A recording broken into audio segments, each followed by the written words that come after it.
Good morning, everybody. It's noon Eastern Time, December 2nd, 2015. I'm Chris Cahill, the host of the PPC Office Hour Radio+Talk show, where the plus stands for visual aids. You can see me on the top left here of your, probably watching on YouTube if you're not joining us live. I have received, again, some questions and some topics that I'm going to go over with you guys. But if you do have a question, please feel free to hit the Ask a Question button right below my picture, my video stream. The question I got in and I get on a very, very regular basis is, what's the ROI of pay-per-click? How do I know that it's working? How do I measure it? Which often leads to a very interesting conversation about how people measure most of their marketing, which is the answer is unfortunately not at all. It's something that especially a small business owner knows they have to do. They are essentially trusting vendors in a lot of cases or their own instincts. Whether to wrap a truck in vinyl, whether to buy a billboard, how big of a yellow page ad from the old days. These marketing options are gut feel for a lot of small business owners, and unfortunately they're not taking advantage of some pretty rudimentary tools to track it, such as a call tracking or metrics with codes and whatnot. We insist that our clients do that so we can show that we are making a difference in their business. But I'm going to show you some of the basic sort of math that goes into an ROI calculation, especially pay-per-click. But again, I'm Chris Cahill. Here's the contact information that we have. We can follow us at Open Office Hour. We're brought to you by WebVitality, a pay-per-click marketing agency here in San Diego. I'm Chris Cahill. You can see my Twitter handle there and our company handle, my LinkedIn profile. Feel free to reach out any way that you find this, whenever you find this. Like I said, it's December of 2015, but who knows when you'll be seeing this. So again, ask a question. It's a little red bar underneath my video stream. You can ask me in advance. You can ask me live. You can interrupt, whatever floats your boat. But today, again, the question is, what's the ROI and specifically of pay-per-click? So again, I would recommend that everybody measures their ROI in whatever investment they make in marketing. And just the idea that I call it an investment, I think, is important, because it's not. It is an expense in that you have cash going out of your bank account, but it is an investment that is intended to have a return. And if you're not measuring it, then you almost certainly won't understand the value of your investment. As to pay-per-click and specifically, but much of the other marketing avenues, you're measuring the sort of the intersection and the triangle of three components. The traffic, in this sense, people are coming to your website, specifically your landing pages. What source? But if it was a billboard, you'd be monitoring the traffic of your front door of your restaurant. How many calls you're getting for your dry clean or for your pool cleaning service, whatever it is, based on a flyer. How much traffic does it convert, and how much does it cost? And convert, we'll use that in the sort of literal sense, in that it converts from one status to another, whether it be a suspected client to a prospect, a prospect to an actual client, a subscriber, or whatever you want to call it. But it changes status. It goes from an unknown potentially to a known, or from a non-paying to a paying. It's sort of up to you to decide what the conversion language is, but they do change their status. So again, with traffic, it's how many, from what source. You're going to track some phone numbers, different things to keep track of that.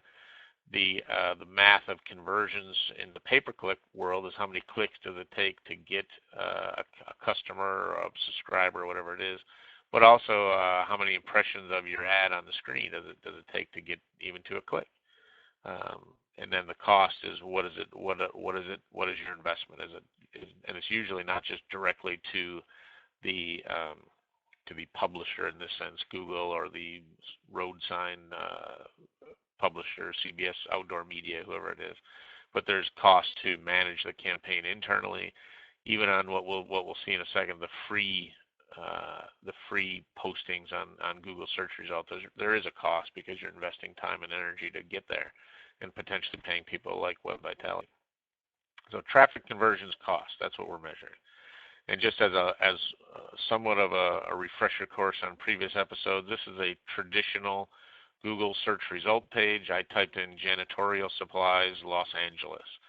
So if you look at just what I typed in, I could have a number of purposes for that search. I could be searching to buy janitorial supplies in Los Angeles. I could be a vendor looking for a distributor.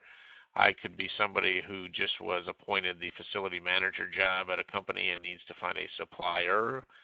So therefore, I'm looking to form a long-term relationship. Anything's possible. But for the sake of this argument, we're going to presume that it's somebody that's looking to buy janitorial supplies. And you'll see that we have, you can see my pencil here, so I'm going to do a little mark here. That's spot number 1, 2, 3, 4, 5, 6, 7, 8, 9, 10 as we go down. These aren't real numbers because every display of these results is going to be a live auction, but I'm going to throw these numbers out. I believe they represent what would actually be somewhat of the case. If I clicked on this Uline ad here, they might pay $16 to Google. If I go all the way down to like 10th place where it's buyerpricer.com, it might be $4. So each with a different equation, different ingredients to their equation just based on the price per click. So again, if I click here, the price per click, let's assume it's 16. Down here, number 3 might be 12. Over here, number 6 might be 8. And what you'll see here too is, and I know a little bit about this industry, you have big players like HD Supply. A company of that size is not there accidentally. They know that their bid is going to land them in the 5th spot, maybe the 4th sometimes, or the 6th or the 7th, maybe even the 3rd.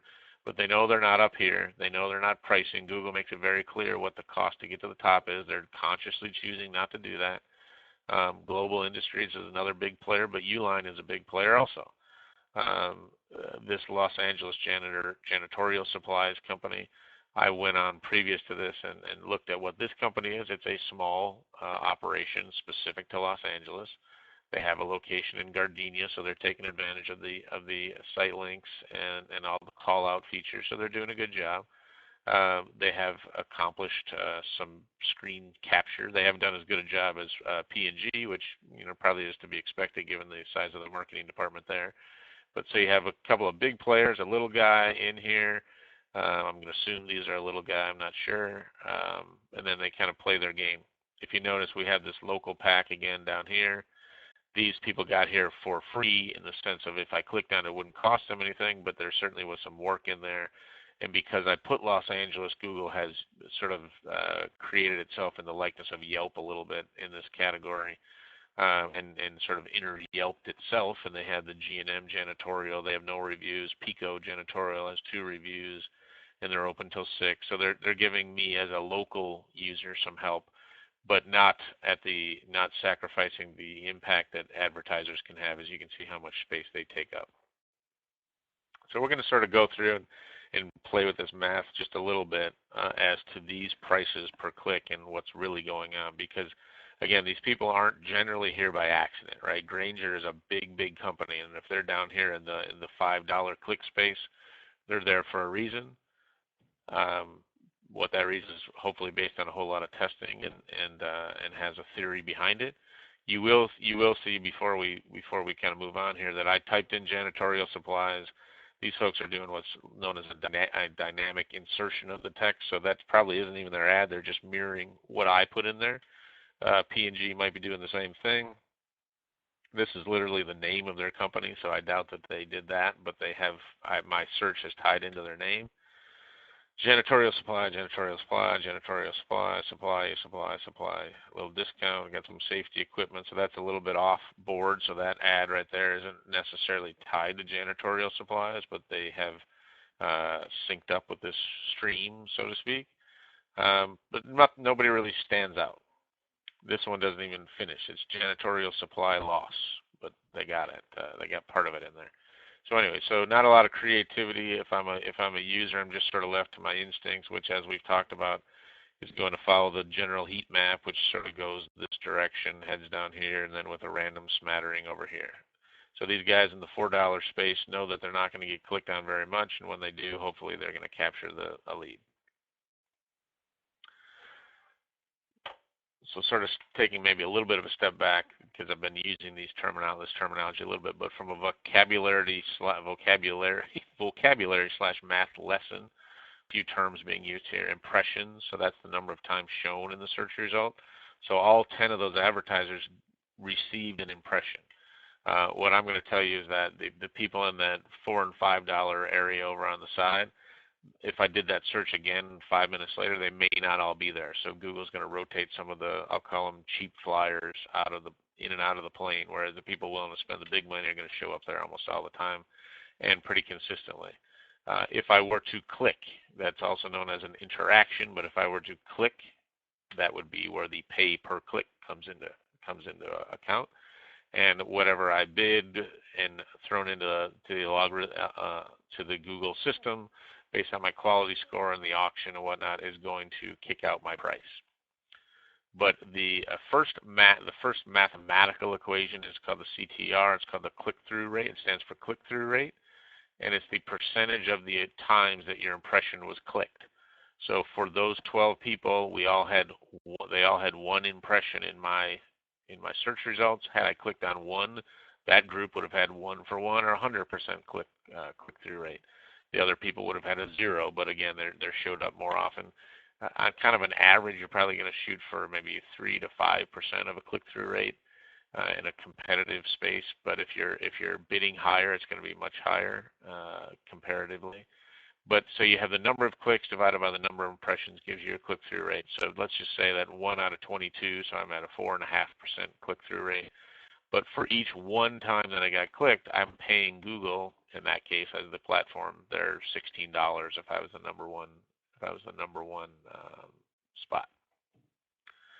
You then have a number of people going to the site, and those would be the clickers, we'll call them, right?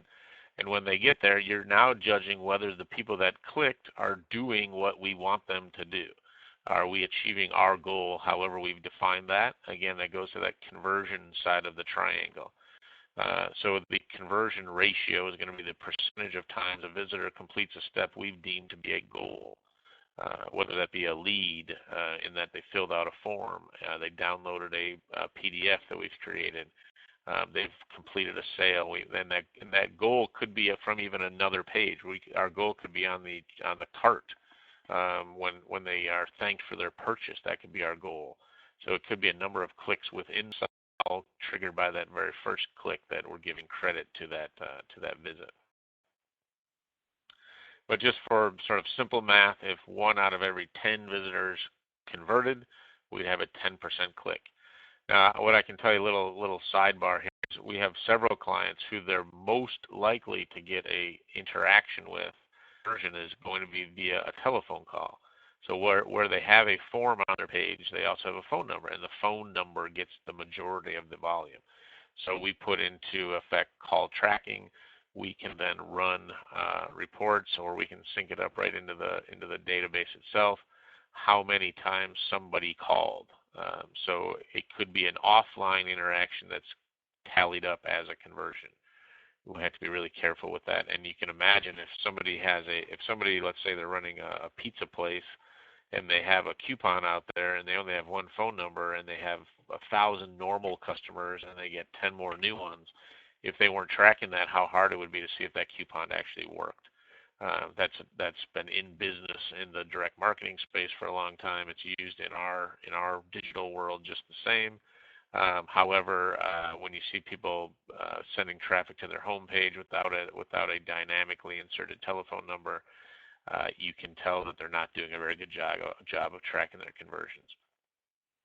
The value of it compared to the cost is astronomically high. The cost is very low. The value is really high. The next initials that I have on here is CPG, which I'm calling the cost per goal. That's something that I've sort of made up in this deal, because if you were getting a lead, you do the cost per lead. If you're getting a subscriber, you do the cost per subscriber. I'm just going to call it the cost per goal. It's simply the cost of a click divided by the conversion percentage. So if 1 out of 10 shows up, and it costs me $16 to get each of those 10 to $16 each, and 1 converts, is going to be $160. Very clean math. Obviously, it's never going to be quite that clean, but in this sense, $160 is going to give me a chance to either talk to somebody, to email with somebody, to add them to my subscriber lists, whatever it is. Obviously, that'd be a big price to pay for a subscriber, but you get the idea. You then move on to the cost per deal, right? How much, and I'll call a deal a closed transaction, meaning that of another, if I close 1 out of 5, which is a fairly good ratio for a salesperson, if I close 1 out of 5, I have a 20% closing ratio. I then need to take my $160 for a chance to sell you, and I need to divide it by that 20%, or in this case, multiply it by 5, and I'm going to end up with an $800 cost per transaction, which, again, these are just sort of made up numbers. I'm not sure that Uline would pay $800 for a client, but they might, and we're going to talk about that in a second, why they might do that. But in this case, if your numbers were $16 per click, converted 1 out of 10, and closed 5, it'd be $800 per customer. Now that's per their first transaction. Okay. Any questions there? Feel free to hit the Ask a Question button. If you do the math on all of the spots, so the one I was just doing, $16 click, 1 in 10 convert, 1 in 5 close, $800. If I go down to the $4 and I leave everything else the same, which is really sort of an absurd assumption because these are different people here, is probably different than the person there. The ratios are going to change, but just that sense, you can see that by having a click cost of 4 times as much and everything else stayed the same, the cost per deal is 4 times as much as well, $800 versus $200, which may explain why the folks were down at the bottom, those big brands were down at the bottom. And in any industry, you see some people playing that game. We'll call it the cheap click game. They can get away with it ideally because their brand association may help you to close more often, convert once you get there, and or recognize the name. So if I'm really a serious shopper for janitorial supplies, and I'll go back there, if I'm a serious shopper for janitorial supplies and I spend my time looking at this, okay, I see Uline, they send me catalogs, P&G, I know them, but that's really like a product, not really a distributor. HD Supply, I may have heard of them. Global, I've heard of them. I get down here and I go, oh, Grainger, I know Grainger. They're all over the place. They sponsor NASCAR, et cetera, whatever. So they have a great brand that they can get away with paying maybe a $5 click, or for the sake of argument, the $4 click. So if I get there, and again, I'm going to have a much lower click-through rate because people don't click down here as much. But once they get there, my math could be a lot different, and I have illustrated that down here. So it might take me 50 impressions to get a click, so my click-through rate is much lower, but I don't pay for the people that didn't click on me, so I'm not really that worried about it. I could actually have a better conversion ratio. I could have a 10% conversion ratio where these people are sort of hovering around like a 6.5%. Why? Because the people that clicked the first ad maybe just did it sort of by accident or by habit, or were tricked into it on their phone or whatever it is. So I could have a higher conversion ratio. So my cost per lead is actually substantially lower. I start at $4 and I have 1 out of 10. Whereas if I'm starting at 16 and I only get 1 out of every 15, I'm at 240. So there's a huge difference here. If I can then close just as well because I'm Grainger and I have this big brand versus, let's say, a local company or whatever that outbid me for this, maybe they do close great, but if I'm just average or even below average, my ratios are going to look the same. But you can see where we'll call it the Grainger play in this scenario, right? A cheap click, good brand, converts, and then they close, let's say, better than average. You can see their click ratio or their cost per sale or cost per deal is monstrously lower. So that is absolutely a game to play, and Grainger didn't happen to get there by accident. They've certainly tested this out, and each one of these steps, right? So right here we have the conversion ratio. That now you're talking what's going on the landing page. So they may be trying several different ways trying to get that conversion ratio higher and higher and higher. You can see the cost per lead impact. It's exponentially impressive. So anybody can run this math. There's not really a whole lot of formulas involved, but what you need to do is for your company is try out the different spots, match it up with different calls to action and conversion processes. You may even try your closing ratio. I've run sales forces before where I know that one person is going to have a better closing ratio over the phone than the other. You have those people in your organization as well. Where those leads go could have a tremendous impact. And let's look at the other way. If the phone's never answered, how many times are you going to close it? Zero, right? So your process makes a huge impact. So for one person to say this doesn't work or my cost per lead is this, and for another person to assume that's going to be the case, it's just not accurate. Some related factors to this, I alluded to a few of these, but there is an inventory issue, right? So in Google, there's only so many people that are going to search for janitorial supplies in Los Angeles every day. The people at the top of that list are going to get clicked more often, and so if there's a shortage, you may need to get to the top just to play the game. It's one thing to say, I want to try the $4 click game, but if only 2 people a week are searching for your thing, your odds of actually making anything happen aren't going to be that great. Also, by device, I've mentioned in previous episodes, only the first 3 of the ads are really going to get a lot of play. So if you are willing to sacrifice the mobile searchers almost completely, then you can play that sort of cheap click game. But you can also adjust your bid. So, I haven't run it this way, but perhaps Granger went up and is paying more if I'm searching mobile. You never know. And if they did, they didn't do that by accident. The second one is, the cost of the lead. So I'm saying that somebody may pay $800 for a cost of a deal, cost of a client. Who in the world would do that to sell, a $20 mop, let's say? But there's plenty of people that do.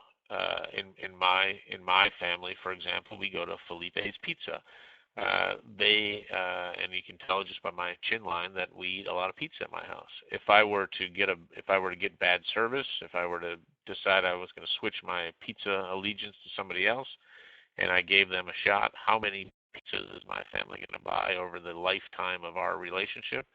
It's a lot more than the $11 bill that the first transaction is going to be. So if they spend $100 to get me in there, they're going to get their money back in the first 6 months, let's say. If I'm creating a buying relationship where I buy all of my janitorial supplies for a 3-building campus for the next 10 years, certainly it's worth $800. So you have the recurring versus the one-time, and a one-time isn't really a one-time, right? If you think about word-of-mouth referrals, if you get a salesperson involved asking for their neighbor's contact information, or just having your truck show up in your neighbor's yard in a neighborhood, you're going to get some clients out of it, right? So there's even your one-time sale has some follow-through, and you get to keep selling it to them, right? They have now become a known user of your product. You put them in your email marketing funnel. You let them know about your specials, your new product lines. When you buy a new company, et cetera, you're going to keep getting some value. But to really know your ROI for a product or for a process like this, you have to take into account a lifetime value of a client, and it's not a hard number. It's a thought process more than anything else, and you need to test it out. But obviously, it's going to take a lot longer to test that out. So you should have some solid assumptions built in. Another way is look at the cost of an alternative. We did a webinar, and I've written an article about salespeople, the cost of salespeople versus this, right? If I'm out there and I'm hiring salespeople to call likely consumers of janitorial supplies, what does that cost me?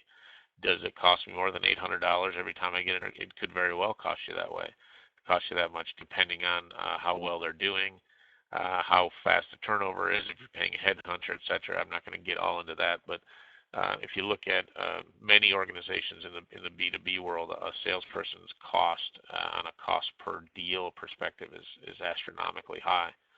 Another one is another related factor here is you just have to always be aware, right? So I might think that I'm the top of the list guy and I'm running the $16 game, but lo and behold, 3 months go by and $16 is now the 4th spot.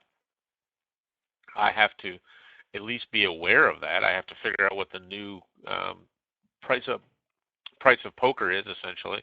I have to figure out that the $16 top spot is now a $20 top spot and figure out if I want to be there or not. But I need to know that, right? The competitors adjust.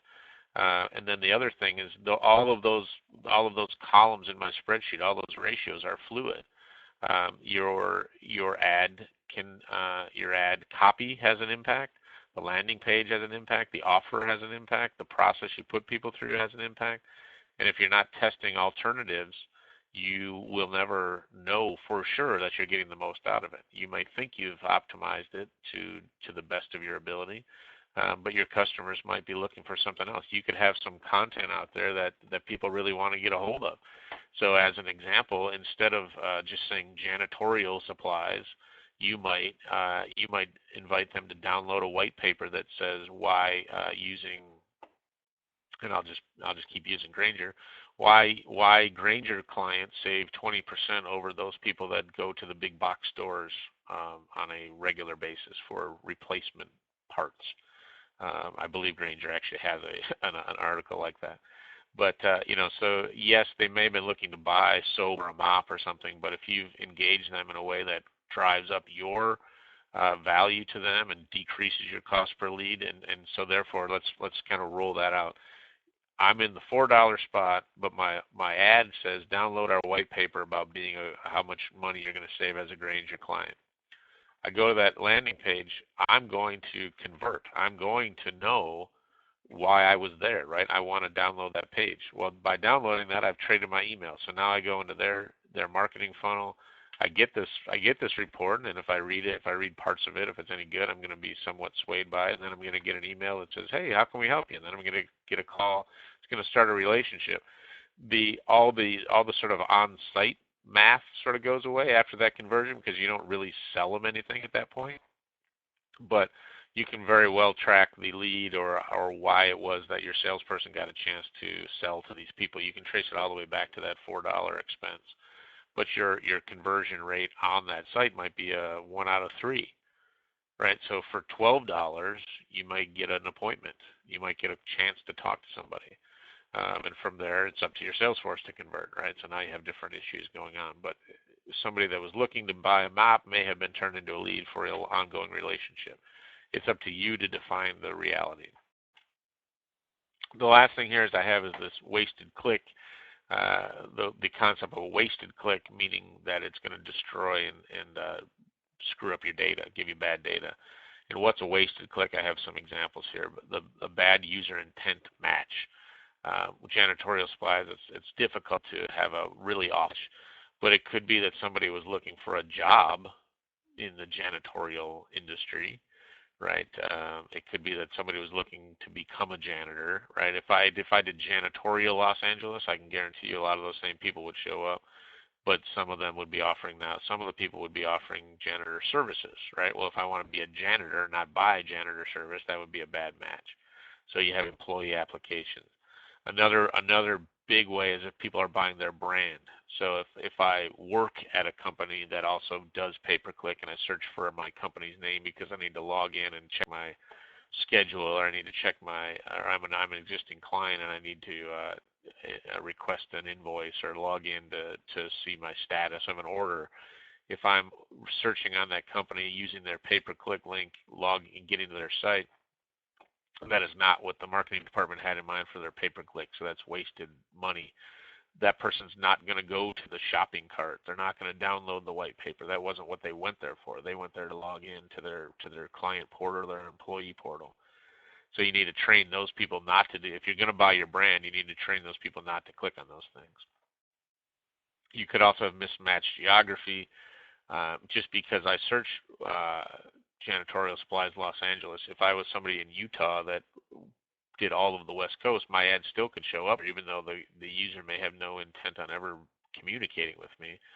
And if I don't make it perfectly clear that I didn't want that to be there, and I show up in LA and I get a click, I'm going to waste that click. There's several ways around that, obviously, but it does still happen.